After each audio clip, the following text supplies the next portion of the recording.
नमस्कार। हमारे इस विशेष कार्यक्रम में आप सभी का स्वागत है। मैं हूं ऋतु वर्मा। कई प्राकृतिक आपदाओं को रोका नहीं जा सकता है, लेकिन इनके असर को एक सीमा तक कम जरूर किया जा सकता है, जिससे कि जान माल का कम से कम नुकसान हो। भारत में बाढ़, सूखा, भूकंप, तूफान जैसी आपदाओं से निपटने का तंत्र विकसित किया गया है। एनडीएमए जिसका प्रमुख हिस्सा है। हाल में दिल्ली एनसीआर में आए भूकंपों के झटकों ने जहां एक तरफ लोगों में डर पैदा किया, इनके असर को कम करने के तंत्र ने भरोसा भी जगाया है। आपदा का सामना कार्यक्रम की कड़ी में आज हम बात करेंगे दिल्ली एनसीआर में हाल में आए भूकंप के झटकों को भूवैज्ञानिक क्या किसी तरह का संकेत मानते हैं और दिल्ली और एनसीआर में इस आपदा से निपटने की क्या है तैयारियां। हम हर हफ्ते आप तक भारत में किस तरह से आपदा से निपटने की तैयारियां की जा रही हैं उसको लेकर आएंगे, उस तैयारी को आपके सामने रखेंगे। आइए भूकंप पर बात करेंगे, लेकिन उससे पहले जानना सबसे ज्यादा जरूरी है कि आखिर भूकंप आते क्यों हैं। इसे समझने के लिए हमें यह भी समझना बहुत ज्यादा जरूरी है कि पृथ्वी की बनावट क्या है, और पृथ्वी की बनावट और उसके नीचे की जो हलचल है वो एक बड़े पैमाने पर किस तरह से जिम्मेदार होती है भूकंप के झटकों को। पृथ्वी को हम चार प्रमुख परतों में देख सकते हैं: inner core, outer core, mental और क्रस्ट। मेंटल और क्रस्ट का ऊपरी हिस्सा हमारे ग्रह की सबसे ऊपरी पतली परत बनता है। कई छोटी छोटी परतों से बना होता है। ये परतें एक दूसरे के ऊपर घूमती और टकराती रहती हैं। इन घूमती परतों को टेक्टोनिक प्लेट कहते हैं, और टेक्टोनिक प्लेट ही वो कारण है जिनके एक तरह से मूवमेंट से हमें भूकंप के झटके महसूस होते हैं। ये परतें आप इसमें भी देख रहे हैं, ये परतें एक दूसरे के ऊपर घूमती और टकराती रहती हैं। इन घूमती परतों को टेक्टोनिक प्लेट कहते हैं। यही वो टेक्टोनिक प्लेट हैं जिनके नीचे की हलचल हमें भूकंप के झटके महसूस कराती है। टेक्टोनिक प्लेटों के किनारों को प्लेट बाउंड्री कहते हैं, और ये प्लेट बाउंड्री जो होती है, ये प्लेट कई फॉल्ट से मिलकर बनी होती हैं। दुनिया भर में आने वाले ज्यादातर भूकंपों का कारण यही फॉल्ट्स होते हैं, और भारत को भूकंप के जोखिम के हिसाब से 4 जोन में बांटा गया है। टेक्टोनिक प्लेट के जुड़ने वाली जगह को फॉल्ट लाइन कहा जाता है। आप इस प्लेट में देख रहे हैं, बड़े भूकंप और फॉल्ट लाइन के किनारे आते हैं। ये जो किनारे जब एक दूसरे से टकराते हैं, प्लेट्स के किनारे असमान और उबड़ खाबड़ होते हैं। प्लेट्स जहां जुड़ी होती हैं वहां वहां टकराव ज्यादा होता है, और यही फॉल्ट लाइन कहलाती हैं। जब ये प्लेट ज्यादा घूम जाती हैं तो इनके किनारे फॉल्ट से अलग हो जाते हैं। इनका अलग होना भूकंप की वजह बनता है। दिल्ली के आसपास सोना, मथुरा और इसके अलावा तकरीबन 6 से 7 फॉल्ट लाइंस कहे जा सकते हैं। सोना और मथुरा के अलावा भी दिल्ली, मुरादाबाद, महेंद्रगढ़, देहरादून उपसतही फॉल्ट लाइन मौजूद है, जो एक तरह से जिम्मेदार होती हैं, और यही वो फॉल्ट लाइंस है जिस पर लगातार एक अध्ययन भी चल रहा है। आइए एक चीज और समझते हैं। भारत को भूकंप के जोखिम के हिसाब से 4 जोन में बांटा गया है। इन 4 जोन को समझने के लिए 4 हिस्सों में बटा है भारत का भूकंप जोन। ये जोन 5 को आप देखेंगे इस नक्शे में, आप उन इलाकों को देख सकते हैं। पूर्वोत्तर भारत 5th जोन में आता है। जम्मू कश्मीर के कुछ हिस्से इस जोन में आते हैं। ये जो लाल रंग से ब्लिंक कर रहा है, ये आप देख सकते हैं, ये वही एक तरह से राज्य हैं जो जोन 5 में शामिल है। हिमाचल प्रदेश, उत्तराखंड, गुजरात में कच्छ का रण और उत्तर बिहार का कुछ हिस्सा, अंडमान निकोबार द्वीप समूह, ये आप नीचे देख रहे हैं, अंडमान निकोबार द्वीप समूह। जोन 5 के इस क्षेत्र में अक्सर भूकंप आते रहते हैं। और आइए एक नजर डालते हैं जोन 4 में वो कौन से शहर आते हैं, वो कौन से राज्य हैं। जम्मू कश्मीर की और हिमाचल प्रदेश के बाकी बचे हिस्से जोन 4 में आते हैं। दिल्ली, सिक्किम, उत्तर प्रदेश के उत्तरी भाग, सिंधु गंगा थाला, ये आप जो नारंगी रंग से देख रहे हैं, ये जोन 4 को दर्शा रहा है इस नक्शे पे। बिहार, पश्चिम बंगाल, गुजरात के कुछ हिस्से, यानी कि किसी भी राज्य के कुछ हिस्से जोन 5 में हैं, कुछ हिस्से जोन 4 में हैं। पश्चिमी तट के पास महाराष्ट्र का कुछ हिस्सा जोन 4 में पड़ता है। राजस्थान भी जोन 4 में ही शामिल है। और ये अब जो आप देख रहे हैं पीले रंग से जो इलाके हैं ये जोन 3 के इलाके हैं और जोन 3 में केरल, गोवा, लक्षद्वीप, द्वीप समूह, उत्तर प्रदेश के कुछ इलाके, राजस्थान, मध्य प्रदेश, बिहार, झारखंड, छत्तीसगढ़, महाराष्ट्र और उड़ीसा, आंध्र प्रदेश, तमिलनाडु और कर्नाटक शामिल हैं जोन 3 में। और ये जोन 2 है, भूकंप की दृष्टि से सबसे कम सक्रिय क्षेत्र है जोन 2। ये जो हरे हिस्से में जो इलाका ब्लिंक कर रहा है ये आप देख सकते हैं, ये वो राज्य हैं। सबसे कम तबाही के क्षेत्र की श्रेणी में भी इसे रखा गया है। देश के बचे हिस्से इस क्षेत्र में आते हैं, यानी कि किसी भी राज्य का आकलन हम सिर्फ किसी एक जोन से नहीं कर सकते, एक राज्य के कई हिस्से कई अलग अलग जोन में शामिल हैं।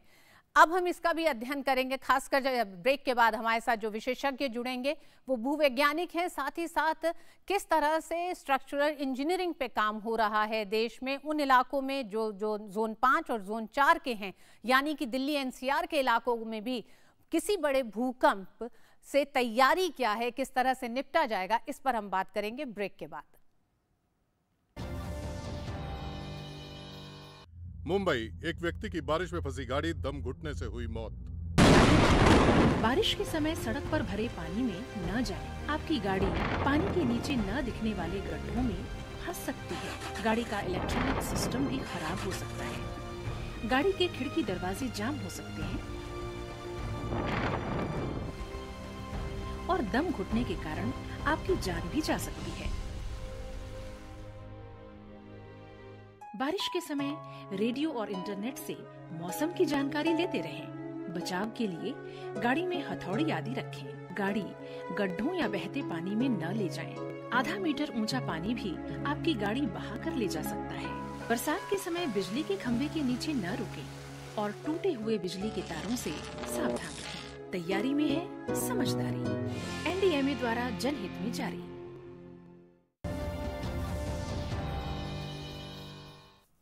एक बार फिर आप सभी का स्वागत है आज के हमारे विशेष कार्यक्रम आपदा के सामना में, जिसमें आज हम बात कर रहे हैं भूकंप के बारे में। भूकंप के झटके जो महसूस हो रहे हैं दिल्ली और एनसीआर में, उसके क्या कारण हैं और किस तरह से उससे निपटने की भी तैयारी है भारत की, और खासकर आपदा प्रबंधन किस तरह से उस दिशा में काम कर रहा है, इस पर बात करने के लिए हमारे साथ 4 विशेषज्ञ मेहमान जुड़ रहे हैं। सबसे पहले मैं उन सभी का आपका परिचय आपसे करा दूं। हमारे साथ डॉक्टर JL गौतम साहब जुड़ रहे हैं, देश में भूकंप की निगरानी करने वाली संस्था नेशनल सेंटर ऑफ सिस्मोलॉजी के सीनियर साइंटिस्ट और ऑपरेशन डायरेक्टर हैं। आपका बहुत बहुत स्वागत है गौतम साहब। हमारे साथ हिमालय के भूविज्ञान के अध्ययन के लिए रिसर्च संस्था है, उसके साथ हमारे साथ जुड़ रहे हैं doctor Kalachand Sen, Wadia institute of Himalayan geology से। बहुत बहुत आपका भी स्वागत है। हमारे साथ एनडीएमए के राष्ट्रीय आपदा प्रबंधन संस्थान के सदस्य हमारे साथ कमल किशोर जी जुड़ रहे हैं, और हमारे साथ स्ट्रक्चरल इंजीनियरिंग के विशेषज्ञ प्रोफेसर रवि सिन्हा IIT मुंबई से हैं। भूकंप को ध्यान में रखते हुए इमारतों और पुलों का डिज़ाइन और विश्लेषण इनकी विशेषज्ञता है। तो आप चारों ही मेहमानों का बहुत बहुत स्वागत है। सबसे पहले गौतम साहब आपके पास आना चाहेंगे, ये जो छोटे छोटे झटके महसूस किए जा रहे हैं, क्या किसी बड़े भूकंप की चेतावनी के तौर पर भी इसे देखा जा सकता है? देखिए, जहाँ तक चेतावनी का सवाल है तो इसमें ऐसा नहीं है कि छोटे छोटे भूकंप आ रहे हैं तो बहुत बड़ा भूकंप आएगा या नहीं आएगा, क्योंकि भूकंप की भविष्यवाणी या प्रिडिक्शन अभी तक संभव नहीं हो पाई है सटीक रूप से with respect to space, time and magnitude. तो लेकिन जहाँ तक इन छोटे छोटे भूकंपों का सवाल है, देखिए अभी आपने बताया महेंद्रगढ़ देहरादून फॉल्ट पे जो रोहतक के आसपास जो इवेंट आ रही है वो वहाँ पे आ रही है, और जो पीछे जो ग्रेटर नोएडा और हरियाणा बॉर्डर पे जो इवेंट आई थी वो मथुरा फॉल्ट के अलोंग आई थी। ऐसे ही कुछ दिल्ली एनसीटी में जो आई थी वो कुछ लीनियामेंट्स भी हैं हमारे यहाँ, या दिल्ली हरिद्वार रिच, तो उसके अलोंग ये इवेंट आ रही थी। जी, हमारे साथ डॉक्टर कलाचंद सेन भी जुड़े हुए हैं, Wadia institute of Himalayan geology के। डॉक्टर सेन, सबसे ज़्यादा ये कहा जा रहा है कि ये जो भूकंप के झटके महसूस किए जा रहे हैं और टेक्टोनिक प्लेट्स की जो मूवमेंट है उसको ध्यान में रखते हुए, उसको देखते हुए एक लंबे समय से क्या हिमालयन इलाके में, रीजन में और धरती के नीचे टेक्टोनिक प्लेट्स की वो मूवमेंट क्या कहीं ना कहीं ये भूवैज्ञानिकों को कहीं संकेत दे रही हैं कि दिल्ली में हिमालय की ओर से बड़ा भूकंप आ सकता है? Madam, am I audible? जी। या देखिए, अर्थक्वेक के बारे में बताना किसी के लिए भी मुश्किल है, क्योंकि इसके सही तरह का टेक्निक अभी भी अवेलेबल नहीं है।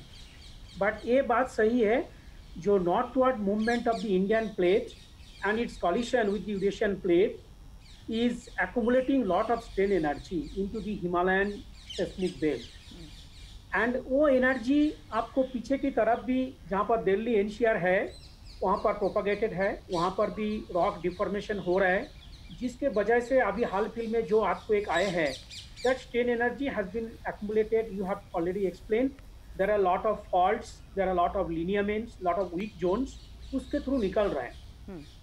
इस कुछ 19 अर्थक्वेक अभी जो मार्च अप्रैल से अभी तक तो आए हैं, इससे हम ये नहीं कह सकते हैं जे अगले दिनों में कब एक बड़ा अर्थक्वेक आने का संभावना है कि नहीं है। लेकिन इस एनसीआर एंड दिल्ली रीजन में लॉट ऑफ स्ट्रेन एक्युमुलेटेड हुआ है। कितना एनर्जी रिलीज हुआ है अभी एग्जैक्टली हमको मालूम नहीं है। कितना एनर्जी वहाँ पर एक्युमुलेटेड है, उसका कितना पोर्शन कब निकलेगा, कितना एनर्जी निकलेगा, उसका बारे में भी हम लोगों का अभी कुछ टेक्निक नहीं है जिससे हम लोग बता पाऊंगा। लेकिन अगर पिछले 50-60 साल पहले का हिस्ट्री देखेंगे, तब इस 1956 में दिल्ली एनसीआर में एक 6.5 मैग्नीट्यूड अर्थक्वेक आया था, 1960 में भी आया था, 1966 में भी आया था। So if we look back 60 years back, तो इस रीजन में 6 मैग्नीट्यूड अर्थक्वेक आया था। अभी इस रीजन में जो 4 मैग्नीट्यूड अर्थक्वेक आए हैं और उससे कम मैग्नीट्यूड आए हैं, ये अर्थक्वेक से हमारे पास प्रिडिक्शन का कुछ टेक्निक नहीं है जिससे मैं बता पाऊंगा इस रीजन में कब कितना अमाउंट एनर्जी रिलीज होगा। लेकिन इसका अगर हिस्टोरिकल अर्थक्वेक का हम ध्यान में रखेंगे, तब इस रीजन में बड़ा झटका आ सकता है। हम इसको रूल आउट नहीं कर सकते, नहीं आएगा, आ सकता है, लेकिन कब आएगा हम कैटेगोरिकली बता नहीं सकता है। कितना अमाउंट आएगा वो भी बता नहीं सकता। हम इस आशंका से इनकार नहीं कर सकते हैं कि कोई बड़ा भूकंप इस इलाके में आने वाले भविष्य में आ सकता है, लेकिन जो हाल के लगातार जो हल्के झटके महसूस किए गए हैं, वो किसी तरह के संकेत या उससे किसी तरह की कोई भविष्यवाणी पूरे विश्व में किसी भी रिसर्च के तहत कोई भी इसका दावा नहीं कर सकता है। तो इस तरह की जो अफवाहें भी जो लगातार इन झटकों के बाद रही हैं, खासकर सोशल मीडिया पे, उन अफवाहों का ये सीधा सीधा जवाब है जो भूवैज्ञानिक दे रहे हैं। खासकर उनका ये कहना है कि ये किसी तरह का कोई संकेत या भविष्यवाणी के तौर पर इसको नहीं देख सकते हैं। टाइटैनिक प्लेट्स में लगातार हलचल हो रही है और उस हलचल के कुछ झटके ये जो महसूस हो रहे हैं, ये उसका एक तरह से कह सकते हैं परिणाम है। हमारे साथ कमल किशोर जी भी जुड़े हुए हैं एनडीएमए से। कमल किशोर जी, जिस तरह से अभी हमारे दोनों डॉक्टर साइंटिस्टों ने बताया है और उनका कहना है कि आशंकाएं हैं, लेकिन तमाम इन आपदाओं को रोका नहीं जा सकता, तैयारी की जा सकती है, उसके नुकसान को कम किया जा सकता है। उस लिहाज से एनडीएमए की तैयारियां क्या हैं दिल्ली एनसीआर की?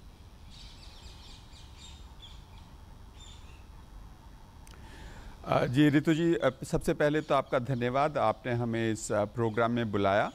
जैसा कि दो विशेषज्ञों ने कहा कि दिल्ली, और आपने भी बताया पहले, दिल्ली जोन 4 में है, तो यहाँ पे भूकंप आने की संभावना हमेशा रहती है। कोई पैनिक करने की ज़रूरत नहीं है, तैयारी करने की ज़रूरत है, और कोई ऐसी भविष्यवाणी नहीं है, लेकिन हाई रिस्क जोन में हमेशा हमें तैयार रहना चाहिए। मैं दो हिस्सों में आपकी बात का जवाब दूंगा। पहले तो सरकार की और एनडीएमए की क्या तैयारी है। देखिए, एनडीएमए ने काफ़ी सालों पहले एक गाइडलाइन निकाली है कि हर स्तर पे जनसाधारण से लेकर के स्थानीय सरकारों से लेकर राज्य सरकारों से लेकर के केंद्र सरकार तक हम सबको क्या करने की ज़रूरत है कि भूकंप से होने वाले नुकसान को हम कम से कम कर सकें। इसके अलावा जो हमारी एनडीआरएफ की टीमें हैं, आपको मालूम है एनडीआरएफ की 12 बटालियनें हैं।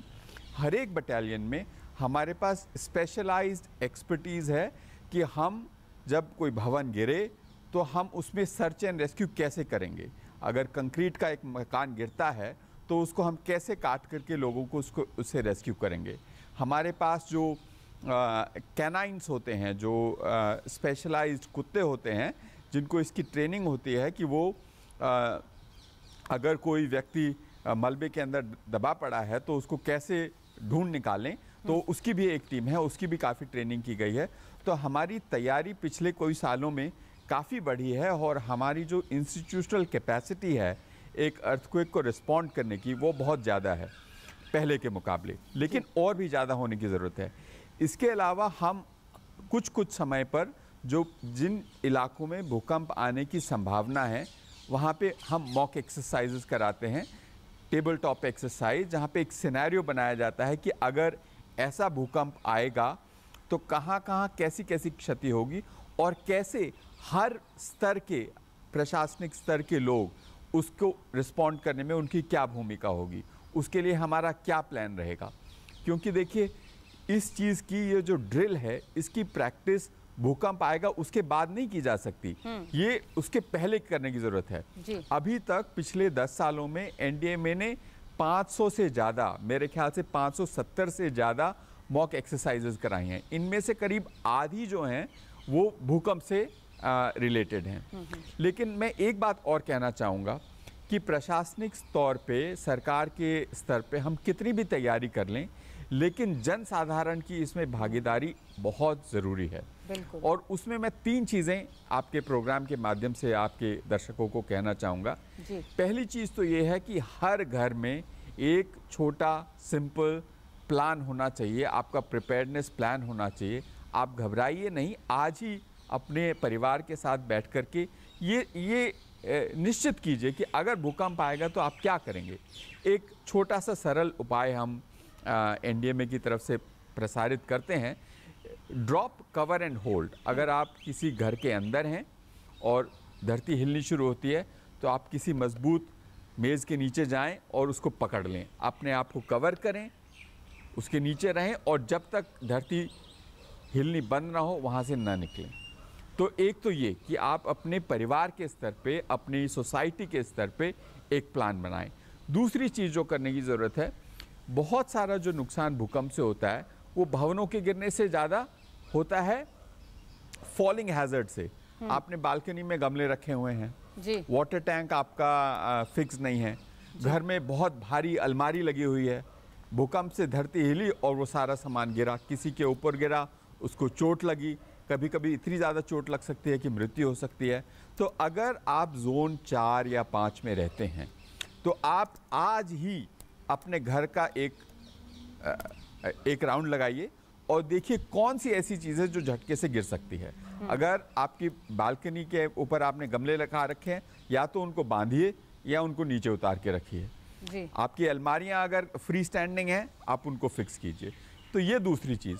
और तीसरी चीज़ लॉन्ग टर्म, अगर आप घर बनाते हैं, घर खरीदते हैं, तो प्रॉपर्टी डीलर से, बिल्डर से आप पूछिए कि भाई मैं जोन 4 में हूँ, ज़रा बताइए आपने ये इसको नक्शे को अप्रूव कराया है।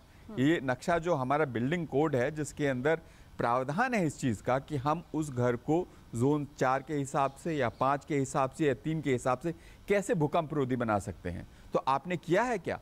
क्योंकि देखिए सरकार की तरफ से बिल्डिंग कोड्स का, बिल्डिंग बायलॉज का एनफोर्समेंट तो होगा, लेकिन जनता की तरफ से, जन साधारण की तरफ से भी इसकी एक सोशल डिमांड बढ़नी चाहिए। बिल्कुल जिस चीज़ की सोशल डिमांड बढ़ती है उसकी सप्लाई भी होगी, उसकी सप्लाई होगी तो बिल्डर्स पूरा इंश्योर करेंगे कि बिल्डिंग कोड्स फॉलो किए जा रहे हैं। तो ये कहना चाहूँगा जी किशोर साहब, एक बार रुक करते हैं प्रोफेसर रवि सिन्हा जी का भी, आईआईटी मुंबई से हैं। प्रोफेसर सिन्हा, जिस तरह से लगातार कमल किशोर जी कह रहे थे कि जन भागीदारी बहुत ज़्यादा ज़रूरी है, लगातार एनडीएमए अपनी तरफ से तमाम उन तैयारियों के साथ मुस्तैद है, मॉक ड्रिल्स करा रहा है, कई तरह के मुआयने कर रहा है, लेकिन जब स्ट्रक्चरल इंजीनियरिंग की बात होती है, क्या हाल में 10-15 साल में, 20 साल में, क्या आपको लगता है, और ख़ासकर जब हम 2001 भुज के भूकंप की बात करते हैं, उसके बाद से किस तरह का परिवर्तन आया तमाम नीति निर्माताओं में, सोच में, और ख़ासकर लोगों की सोच में किस तरह का परिवर्तन आया है भूकंप को ध्यान में रखते हुए अपने घरों के निर्माण और बिल्डिंग स्ट्रक्चर्स के निर्माण को लेकर? शुक्रिया, ये बहुत ही महत्वपूर्ण विषय है। जहाँ तक इंजीनियर्स का सवाल है, उनका काम है कि बिल्डिंग ऐसी बनाए जो कि बिल्डिंग कोड्स होती हैं जो स्टैंडर्ड्स होते हैं उसके हिसाब से हों, और स्टैंडर्ड्स को समय समय पर बदला जाता है, उनको इम्प्रूव किया जाता है जैसे नॉलेज चेंज होता है। अभी जो स्टैंडर्ड्स है अर्थक्वेक से रिलेटेड वो जी 2016 का है, उसके पहले 2002 हाँ का था और उसके बाद पहले था। और हर स्टैंडर्ड में जो लाइट लाइट प्रोविजंस होता है जिसमें होता है कि बिल्डिंग बोल को कितनी मजबूत बनाया जाए, उनका मॉडिफिकेशन किया जाता है जो भी लेटेस्ट नॉलेज होती है, साइंटिफिक इंफॉर्मेशन होती है उसके बेसिस पे। तो 2002 में जो स्टैंडर्ड्स थे उसके हिसाब से बिल्डिंग को जितनी मजबूत बनानी थी, 2016 के स्टैंडर्ड्स के हिसाब से उससे ज़्यादा मजबूत बनाने की ज़रूरत है, क्योंकि हमने देख लिया साइंटिफिकली कि पहले जो प्रोवाइड कर रहे थे उससे ज़्यादा स्ट्रेंथ देने की ज़रूरत है।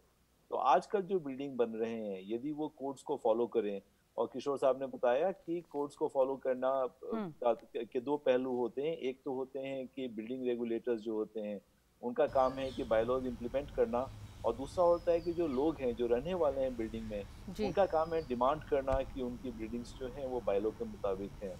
और यदि बायलॉज के मुताबिक कहेंगे तो मोर और लेस एश्योर्ड रहता है कि जो भूकंप आएगा वहाँ पर जोन के हिसाब से तो उसमें ह्यूमन कैजुअलिटीज कम से कम होगी, लेकिन और या नहीं होगी। लेकिन जो पुराने बिल्डिंग ऑलरेडी बने हुए हैं वो तो पुराने स्टैंडर्ड से बने हुए थे तो वो उतने स्ट्रांग नहीं होंगे।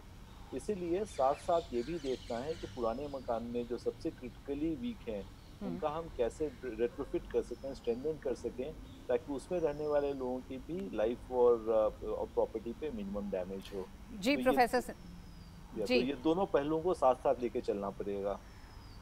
जी प्रोफेसर सिन्हा हमारे साथ गौतम साहब भी, डॉक्टर गौतम जुड़े हुए हैं। डॉक्टर गौतम, हम ये जानना चाहेंगे दिल्ली में जो हाल के झटके आए हैं उसके बाद क्या कदम नए उठाए जा रहे हैं, और ख़ासकर जब हम बात जोन 4 में दिल्ली है, दिल्ली एनसीआर है, तमाम ऐसे इलाके हैं, इसमें भी जो एक तरह से स्टडी की गई है, वर्गीकरण किया गया है, उसमें 9 माइक्रो जोन्स बनाए गए हैं दिल्ली में।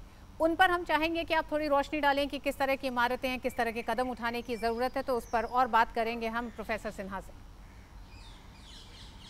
हाँ देखिए, जैसे अभी आपने बताया दिल्ली को 9 माइक्रो जोन्स में डिवाइड किया गया है। तो हमारी वेबसाइट पे ncs.sesmo.gov.in पे हमारी एक दिल्ली के ऊपर जो माइक्रो जोनेशन रिपोर्ट है वो भी लोग पढ़ सकते हैं, देख सकते हैं। तो इसमें जैसे एक फॉर एग्जांपल बताता हूँ कि इसमें जैसे ईस्ट दिल्ली है, तो ये क्योंकि ये लूज सैंड है, इसमें लूज सैंड में जो इमारतें बनाई गई हैं तो वो ज़्यादा वल्नरेबल हैं बनिस्बत और हिस्से के दिल्ली के। तो इस तरह से कुछ कुछ जोन में डिवाइड किया गया है। तो और बाकी जो जहाँ तक ये जो अभी अर्थक्वेक्स आ रहे हैं छोटे छोटे, इनको मॉनिटर करने के लिए, और छोटे भी अर्थक्वेक आते हैं उनको मॉनिटर करने के लिए हम इसको मॉनिटर करने के लिए जी गौतम साहब, जी गौतम साहब अपनी बात पूरी करें आप। उसको मॉनिटर करने के लिए हमने कुछ ऑब्जर्वेटरियां और लगाई हैं, जिसके जो जैसे अभी मैं बता रहा था रोहतक के आसपास कुछ लगाई हैं, कुछ हमने एक लौनी में, रोहनी में, और इस तरह से अभी 5-6 ऑब्जर्वेटर लगाए हैं, और भी हमारा विचार है 8-10 ऑब्जर्वेटरी लगाने का, जिससे कि बारीकी रूप से हम छोटे अर्थक्वेक्स को भी स्टडी कर सकें और उस पर कुछ रिपोर्ट बना सकें। जी हमारे साथ प्रोफेसर सिन्हा भी जुड़े हुए हैं। हम एक बार रुक करेंगे कमल किशोर जी का। कमल किशोर जी, जब हम दिल्ली की बात करते हैं, खासकर जो जिन 9 माइक्रोजोन्स की बात की है अभी डॉक्टर गौतम ने, उन 9 माइक्रोजोन्स में किस तरह से हमने तमाम भवनों, बिल्डिंग्स और ख़ासकर रिहायशी इलाकों में आपकी किस तरह की तैयारियां रही हैं, खासकर तमाम उन इमारतों को लेकर भी किस तरह से आपने सलाह दी है, और क्या जन भागीदारी सामने दिखाई देती है आपको?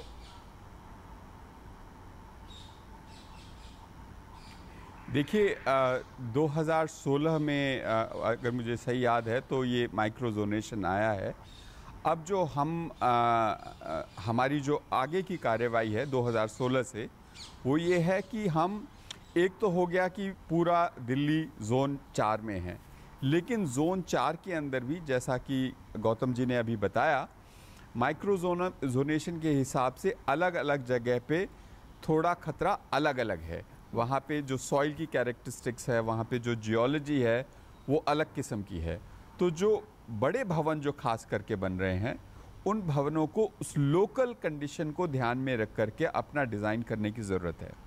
तो अब जो हमारा 2016 से जो काम चल रहा है वो ये है कि हम कैसे माइक्रोजोनेशन को यूज़फुल बनाएं, और हम जो हमारे बिल्डिंग कोड्स में जोन 4-5 लिखा है उससे भी और ज़्यादा सुदृढ़ मकान बनाएं, एकदम लोकल, एकदम स्थानीय स्तर पे जो माइक्रोजोनेशन के हिसाब से जो उसके अंदर बताया गया है उस हिसाब से हम कैसे डिज़ाइन करें।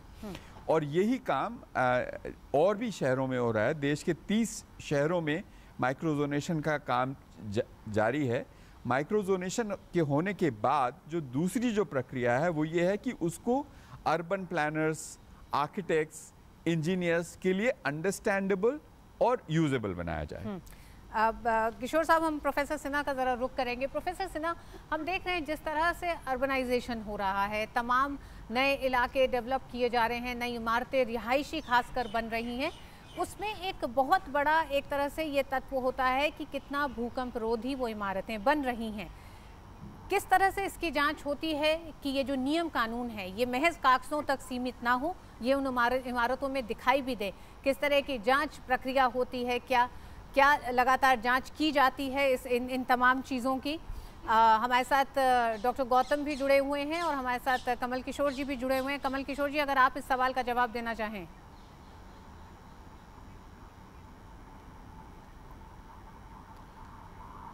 प्रोफेसर सिन्हा पहले बोलें, उसके बाद मैं बोलता हूँ। प्रोफेसर सिन्हा के साथ हमारा संपर्क अभी शायद नहीं हो पा रहा है, इसलिए हम चाह रहे थे कि अगर इस पे आप कुछ रोशनी डाल सकें।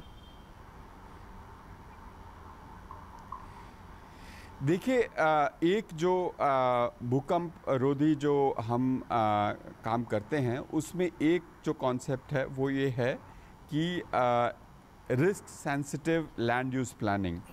तो एक तो हुआ कि हम भवनों का निर्माण ऐसे करें कि वो भूकंप रोधी हों, लेकिन हम जो लैंड यूज़ प्लानिंग करें वो भी हम अपने माइक्रोजोनेशन को ख्याल में रखते हुए करें।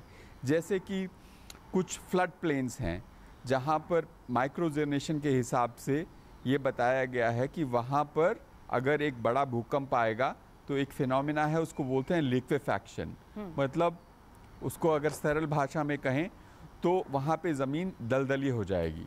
तो जाहिर है कि वहाँ पर हम कुछ खास तरह के मकान नहीं बना सकते हैं, भवन नहीं बना सकते हैं। तो उस जगह पे हम कोशिश करें कि जैसे हमारी जो क्रिटिकल फैसिलिटीज़ हैं, जैसे कि हॉस्पिटल्स हुए, स्कूल्स हुए, जो कि जिसमें हमारा जो रिस्क टॉलरेंस है। देखिए, अगर एक भूकंप आता है और उसमें एक मकान को क्षति होती है और उससे आप बाहर निकल जाते हैं, लाइफ सेविंग हो गई तो वो आपके लिए काफ़ी है। लेकिन आपकी रिस्क टॉलरेंस एक अस्पताल में और भी कम है। आप चाहते हैं वहाँ बिल्कुल क्षति ना हो और उसमें भूकंप रुके और उसके बाद तुरंत काम वापस वैसा का वैसा शुरू हो जाए। प्रोफेसर सिन्हा भी जुड़ गए हैं। भवन है वो हम risk sensitive land use planning के साथ जी प्रोफेसर सिन्हा हम ये जानना चाह रहे थे कि लगातार जो स्ट्रक्चरल इंजीनियरिंग की बात हो रही है, जो आजकल अर्बनाइजेशन हो रहा है, नई रिहायशी इलाकों में बिल्डिंग्स जो बड़ी बन रही हैं, कागजों में है, नियम कानून है, बहुत ज़्यादा भूकंप रोधी इमारतों में तमाम उस टेक्नोलॉजी के तहत काम किया जाए। क्या किस तरह की जांच होती है, क्या उस पर अमल होता है? इस पर भी कहीं कोई मैकेनिज्म है जो लगातार काम कर रहा हो, और क्या दंड दिया जाता है उन्हें जो नहीं इसका पालन कर रहे हैं? एक्चुअली दिल्ली में बहुत ही well developed building development control regulations हैं, बाईलॉज हैं। तो दिल्ली एनसीआर रीजन में दिल्ली में सबसे अच्छा ये इसका प्रावधान किया हुआ है। एनसीआर के बाकी रीजन्स में भी रीजनेबली अच्छे प्रावधान हैं। तो इसलिए दिल्ली में जहाँ तक ये बाईलॉज का सवाल है वो काफ़ी प्रॉपरली फ्रेम्ड है। प्रॉब्लम आ जाती है कि उसकी इम्प्लीमेंटेशन करने का प्रोसेस क्या है। तो यहाँ पे काफ़ी कॉम्प्लिकेशंस हो जाते हैं। इसलिए भी चूँकि ये जो प्रावधान है उनको इंजीनियर्स द्वारा इम्प्लीमेंट करने के लिए इंजीनियर्स को काफ़ी अच्छी नॉलेज होनी चाहिए। और कई बार इंजीनियर्स जिस समय वो पास करके निकले उस समय ये करिकुलम में नहीं था, चूँकि ये सब नॉलेज था भी नहीं। तो वो लोग कितनी अच्छी तरीके से अपने आप को अप टू डेट रखे हुए हैं उस पर डिपेंड करता है कि उनके जो बनाए हुए डिज़ाइंस वगैरह हैं वो कितने अच्छे होंगे। तो गवर्नमेंट ऑफ इंडिया और प्रोफेशनल सोसाइटीज़ भी रेगुलरली इनके नॉलेज अपग्रेडेशन के लिए प्रोविजंस करती रहती हैं, प्रोग्राम्स करते रहते हैं। तो ये एक बहुत इंपॉर्टेंट स्टेप है जो कि करने की ज़रूरत है। दूसरा है कि हर तरह की बिल्डिंग इक्वली एट रिस्क नहीं होते। सर्टेन बिल्डिंग टाइप्स हैं, जैसे कि एक टॉल बिल्डिंग जिससे ग्राउंड फ्लोर ओपन है पार्किंग के लिए, ये सब बिल्डिंग अर्थक्वेक के हिसाब से ज़्यादा सेंसिटिव होते हैं, और उसका मतलब होता है कि अर्थक्वेक की डिज़ाइन में इनमें ज़्यादा ध्यान देने की ज़रूरत होती है, जबकि दूसरे तरह के बिल्डिंग में कम ध्यान देने से भी काम चल जाता है। तो यदि कई बिल्डिंग डिज़ाइन किए जा रहे हैं और बनाए जा रहे हैं, तो उसमें कौन सी बिल्डिंग कितनी सेंसिटिव है उसके हिसाब से उतनी अच्छी क्वालिटी की इंजीनियरिंग चाहिए वहाँ पे, और यदि वैसे अच्छे इंजीनियर लगाए जाएंगे तो बिल्कुल ही परेशानी नहीं होगी। तो मेरा कहने का मतलब ये है कि हर बिल्डिंग इक्वली एट रिस्क नहीं है, और हर लोग इक्वली कम्पिटेंट नहीं है इंजीनियर होकर भी डिज़ाइन करने को, तो दोनों की अच्छी मैच चाहिए। डॉक्टर सेन, एक तरफ तो हम उन बड़ी इमारतों की बात कर रहे हैं, लेकिन क्या लोगों में भी ये जागरूकता देखी गई है? माफ़ करिएगा प्रोफेसर सिन्हा, आपसे जानना चाह रहे थे, क्या ये जागरूकता देखी गई है लोगों में कि जब अपने घरों को बना रहे हैं तो इसको ध्यान में रखते हुए कि अगर भूकंप आता है तो किस तरह से उन्हें अपने घर का निर्माण करना है, उसमें वो क्या टेक्निक इस्तेमाल करनी है, क्या इस पर अब लोग काम करना शुरू कर चुके हैं?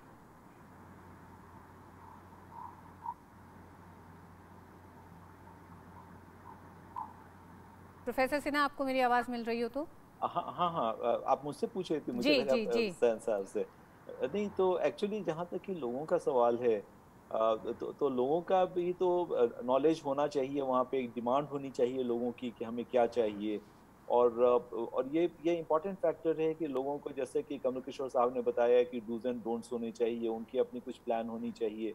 वो तो भूकंप आ गया उसके बाद, लेकिन जिस घर में रहते हैं उसमें क्या पूछें और कैसे अश्योर करें अपने आप को कि उनकी बिल्डिंग भूकंप अवरोधी है या नहीं, ये भी रिक्वायरमेंट है साथ साथ उनको करने की। जी, डॉक्टर गौतम भी हमारे साथ जुड़े हुए हैं। डॉक्टर गौतम, आपसे जानना चाहेंगे कि रेट्रोफिटिंग को लेकर खासकर अगर दिल्ली की बात करें और उन माइक्रोजोन्स की बात करें तो उसमें कितनी प्रगति हुई है पिछले 10 सालों में? देखिए, इसका हम लोगों को आइडिया नहीं होता है, ये तो हम तो मॉनिटर करते हैं अर्थक्वेक्स को, और अर्थक्वेक्स बताते हैं कहाँ आया, कितना बड़ा आया, कब आया, सब इनका हम मॉनिटरिंग ऑफ अर्थक्वेक्स। तो आपके लिहाज से दिल्ली के वो कौन से हिस्से हैं या कितना प्रतिशत रेट्रोफिटिंग की जरूरत भी है दिल्ली में? देखिए, और लिक्विफैक्शन को भी आप किस तरह से देखते हैं, कितना बड़ा खतरा? हाँ, जो मैंने बताया, लिक्विफैक्शन का सबसे बड़ा खतरा इस दिल्ली में है। तो उसमें जो भी बिल्डिंग्स पुरानी बनी हुई है या कमजोर बिल्डिंग है, उनको रेट्रोफिटिंग की जरूरत हो सकती है। तो ये तो एक जांच का मामला है। जी किशोर साहब, ऐसे में क्या ये दिखता है कि जो आज पूरी बातचीत रही है उसमें सबसे ज्यादा एक तरह से जिम्मेदारी जहां प्रशासनिक है कि वो तमाम नियम कानूनों का पालन करते हुए ये ध्यान दे कि क्या इमारतें उन तमाम नियमों का पालन कर रही हैं कि नहीं, इस पर एक कानूनी कार्रवाई भी की जाए और सख्ती भी बरती जाए। साथ ही साथ जन भागीदारी सबसे ज्यादा जरूरी लगती है आज की तारीख में। जी, आपने बिल्कुल सही कहा। आपने थोड़े समय पहले रेट्रोफिटिंग का सवाल उठाया था, तो मैं उसके बारे में कुछ कहना चाहूँगा। जी बताएं। अगर आप चाहें तो। देखिए, रेट्रोफिटिंग के ऊपर दिल्ली में पिछले करीब 10 सालों से 10-15 साल पहले से काम हो रहा है, और कुछ बिल्डिंग्स हैं जैसे दिल्ली पुलिस का पहले वाला हेडक्वार्टर्स, फिर लुडलो कासल स्कूल, जिसमें ये एक्सपेरिमेंटल तौर पे कि हम कैसे एक बिल्डिंग को जो बनी हुई है उसकी मजबूती को आंकें और उसको कैसे रेट्रोफिट करें। लेकिन इस काम को और तेज़ी से और जगह बढ़ाने की ज़रूरत है, खास करके जो हमारी क्रिटिकल फैसिलिटीज़ हैं। एनडीएमए की तरफ से एक प्रोजेक्ट अभी शुरू हो रहा है जिसमें जो मेसनरी बिल्डिंग्स हैं, जो क्रिटिकल फैसिलिटीज़ हैं, जो मेसनरी बिल्डिंग है, मतलब जो ईंट और सीमेंट की बनी हुई हैं, फ्रेम स्ट्रक्चर नहीं है, पुरानी हैं और क्रिटिकल हैं, उसको हम रेट्रोफिट करा रहे हैं। और साथ साथ उस रेट्रोफिटिंग के माध्यम से हम ट्रेनिंग करेंगे लोगों की, जो कि इस काम को और आगे बढ़ा सकें। लेकिन देखिए, ऐसा है कि और डिजास्टर्स के मुकाबले हमारा जो अर्थक्वेक से लॉस होने का जो रिस्क है, वो आज 1 या 2 दिन में, पिछले 10 दिनों में या पिछले 10 सालों में नहीं, वो पिछले 30-40 सालों में जिस तरह के भवन बने हैं उसकी वजह से बढ़ा है। लेकिन अब हम ये निर्णय लें, ये प्रण लें कि जो भी नया हम मकान बनाएंगे, नया भवन बनाएंगे, वो कोड के हिसाब से बनाएंगे, भूकंप रोधी बनाएंगे, तो 10 साल में, 20 साल में यही बात हम एकदम पलट जाएगी बाजी, और वहाँ पे हम कहेंगे कि हमारे 80% भवन अब भूकंपरोधी हैं, और अगर भूकंप आएगा तो हम आराम से बस धरती हिलती हुई देखेंगे और कॉन्फिडेंटली घर के अंदर रहेंगे। जी हाँ, बिल्कुल। तो इसलिए जरूरी है कि जनता की तरफ से एक सोशल डिमांड आए। हाँ। हम बिल्कुल एक तरफ प्रशासन काम करे और दूसरी तरफ जनता की तरफ से इसकी डिमांड आए और हम खुद जिम्मेदारी लें इसकी। जी, जिस बात को आप कह रहे हैं कि प्रशासन अपनी तरफ से जो मुस्तैदी करनी है वो तो करेगा, लेकिन जन भागीदारी यानी कि भूकंप के खतरों को लेकर, खासकर जो हाल में झटके आए हैं हल्के, उससे पैनिक ना हो, सावधानी बरतें, वही एक सबसे बड़ा उपाय है। बिल्डिंग कोड हैं, आप अपने जिस जोन में हैं, जिस इलाके में हैं, वहाँ पर इस बात की आवाज़ उठाएं कि आप लोगों की जो इमारतें बनी हुई हैं क्या वो उन तमाम बिल्डिंग कोड्स को ध्यान में रख के बनी हैं, और अगर नहीं बनी है तो उसकी तरफ काम करने की हम सभी को ज़रूरत है। उस आवाज़ को उठाने की ज़रूरत है कि आने वाले समय में किसी तरह का कोई ऐसा बड़ा खतरा आता है तो उसके नुकसान को कम से कम किया जा सके। बहुत बहुत शुक्रिया चारों ही मेहमानों का हमारे साथ जुड़ने के लिए और इस आपदा पर विस्तार से बात करने के लिए। हम एक बार फिर अपने दर्शकों को ये बता देना चाहते हैं कि ये आपदा प्रबंधन NDMA के सौजन्य से ये कार्यक्रम हो रहा है, और हर हफ्ते हम आपको भारत में किस तरह से आपदा से निपटा जाए, उससे सामना किस तरह से किया जा रहा है, क्या तैयारी है, इस पर एक विशेष कार्यक्रम आपके सामने लेके आएंगे। इस कार्यक्रम में आज बस इतना ही। मुझे दीजिए इजाजत। नमस्कार।